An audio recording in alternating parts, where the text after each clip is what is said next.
आज ममता बनर्जी के नेतृत्व में भ्रष्टाचार के कारण पूरे बंगाल का विकास एक प्रकार से थम गया है। मोदी जी की सारी लाभकारी योजनाएं जो पूरे देश में गरीबी का उन्मूलन कर रही है, यहां पर टोल सिंडिकेट के भेंट चढ़ चुकी हैं और हर योजना डेड एंड पर पहुंच चुकी है। 14 सालों से भय और भ्रष्टाचार ये बंगाल का पहचान बना हुआ है। बीजेपी सरकार का संकल्प 15 अप्रैल 2026 के बाद जब भाजपा सरकार बनेगी, बंग गौरव, बंग संस्कृति, उसके पुनर्जागरण की हम फिर से शुरुआत करेंगे।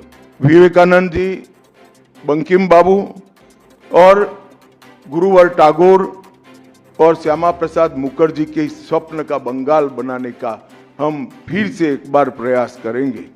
भारतीय जनता पार्टी के लिए ये बंग भूमि बहुत पवित्र और बहुत मायने रखने वाली है, क्योंकि हमारी स्थापना, भारतीय जनता पार्टी की स्थापना, भारतीय जनसंघ की स्थापना यही बंग भूमि के बड़े नेता श्यामा प्रसाद मुखर्जी ने की है। 2014 के चुनाव में हमें 17% वोट और 2 सीट मिले थे।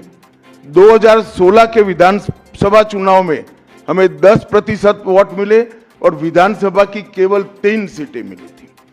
फिर 14 से 19 के बाद 19 के लोकसभा चुनाव में हमें 41% वोट मिले और 18 सीटें मिली और 21 के विधानसभा चुनाव में हमें 38 वोट मिले और 77 सीटें मिली।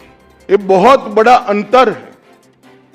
जिस पार्टी को केवल 3 सीट मिले थे, वो पार्टी 5 साल के ही अंतराल में 77 सीट प्राप्त करी और इसका नतीजा देखिए। कांग्रेस, जिसकी एक प्रकार से स्थापना ही बंगाल से शुरू हुई, वो कांग्रेस पार्टी बिग जीरो पर पहुंच गई और 34 साल तक शासन करने वाला कम्युनिस्ट गठबंधन भी एक भी सीट प्राप्त नहीं कर पाया। 26 में हम निश्चित रूप से प्रचंड बहुमत के साथ भारतीय जनता पार्टी की सरकार बनाने वाले।